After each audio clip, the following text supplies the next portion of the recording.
Rajasthan BJP की दूसरी सूची में वसुंधरा या राठौर किसका रहा दबदबा। प्रदेश अध्यक्ष सीपी जोशी और सतीश पुनिया के कितने समर्थकों को मिला टिकट। बीजेपी की लिस्ट के बाद दिखी एकजुटता तो कांग्रेस में दिखा बिखराव। बीजेपी की दूसरी और कांग्रेस की पहली सूची जारी हो चुकी है और इन दोनों की लिस्ट को देखकर साफ साफ दिखाई दे रहा है कि बीजेपी ने पहली लिस्ट में की गई गलती को दूसरी में सुधारने की पूरी कोशिश की है।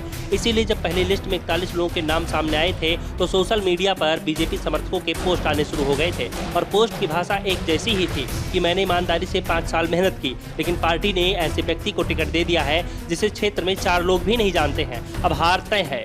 लेकिन दूसरी लिस्ट में 83 नाम आने के बावजूद इस तरह की पोस्ट सोशल मीडिया पर नहीं दिखाई दे रही है, इक्का दुक्का ही नजर आ रही है। दरअसल जिस तरह से पहली लिस्ट में उम्मीदवारों को बदला गया वैसा दूसरी लिस्ट में नहीं दिखाई दिया। बीजेपी की 83 प्रत्याशियों की लिस्ट में 64 सीटों पर उनके विधायक हैं और इसमें से 56 को पार्टी ने फिर से टिकट दिया है, यानी सिर्फ 8 विधायकों के ही टिकट काटे गए हैं। पहली लिस्ट में जहां 7 सांसदों को उतारा गया था और इसका जबरदस्त विरोध हुआ, तो दूसरी में इस गलती को भी दुरुस्त किया गया है और किसी भी सांसद को चुनाव मैदान में नहीं उतारा गया है। वहीं अब तक जो बीजेपी अलग अलग खेमों में बटी हुई नजर आ रही थी, इस लिस्ट में एक साथ नजर आ रही है। सबको बराबर मौका दिया गया है। बीजेपी की दूसरी लिस्ट में वैसे सबसे ज्यादा दबदबा वसुंधरा राजे सिंधिया का ही दिखाई दिया।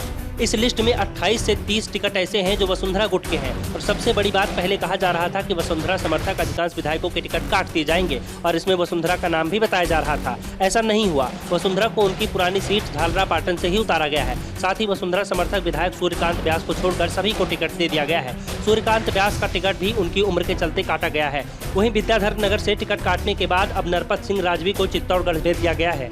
पहले वो चित्तौड़गढ़ से विधायक रह चुके हैं। बीजेपी की दूसरी सूची में सबसे ज्यादा चर्चा राजेंद्र सिंह राठौड़ की सीट बदलने की हो रही है। चूरू से 6 बार विधायक होने के बाद वो चुनाव लड़ने के लिए दोबारा तारानगर जा रहे हैं। राठौड़ को एहसास है कि बीजेपी सत्ता में आने वाली है, इसीलिए वो अपने लिए सेफ सीट तलाश रहे हैं। वैसे बीजेपी की दूसरी सूची में राठौड़ समर्थक करीब 1 दर्जन नाम दिखाई दे रहे हैं। साफ है कि उनकी भी जमकर चली है। वहीं सतीश पुनिया और सीपी जोशी के समर्थकों को भी हाईकमान ने टिकट दिए हैं। बीजेपी की दूसरी लिस्ट के बाद पार्टी एकजुट दिखाई दे रही है तो कांग्रेस में बिखराव बढ़ता दिख रहा है। वैसे पार्टी ने संभली हुई शुरुआत करने की कोशिश की थी। जो 33 नाम है उनमें से लगभग सभी पुराने हैं और सबसे बड़ी बात, लिस्ट में वो नाम नहीं है जिनको लेकर पेंच फंसा हुआ है, जैसे शांति धारीवाल, महेंद्र जोशी, धर्मेंद्र राठौड़। इन सब पर अब तक कोई सहमति नहीं बन पाई है। कांग्रेस ने अपनी पहली सूची में उन लोगों को टिकट दिए हैं जो 2020 की बगावत के समय मानेसर चले गए थे, तो उन लोगों के नाम भी शामिल है जिन्होंने सरकार बचाने के लिए 1 महीने से ज्यादा समय होटल के अंदर बिताया था। लेकिन टिकट वितरण में जिस तरह से सचिन पायलट को महत्व दिया जा रहा है, उससे एक बात तो साफ हो गई है कि पार्टी अशोक गहलोत को फ्री हैंड नहीं दे रही है। तो चुनाव प्रचार से लेकर रणनीति बनाने का जिम्मा गहलोत को देकर उनको भी साधने की कोशिश की गई है। लेकिन दोनों नेताओं के बीच चल रहे टकराव के चलते एक बार फिर से बिखराव दिखाई दे रहा है और रही सही कसर पार्टी के सर्वे ने पूरी कर दी, जो बता रहा है कि राजस्थान में हालात अभी तक अच्छे नहीं दिख रहे हैं और राहुल गांधी के बयान ने तो पूरी पोल ही खोल कर रख दी है। Bureau report the Dhakad news.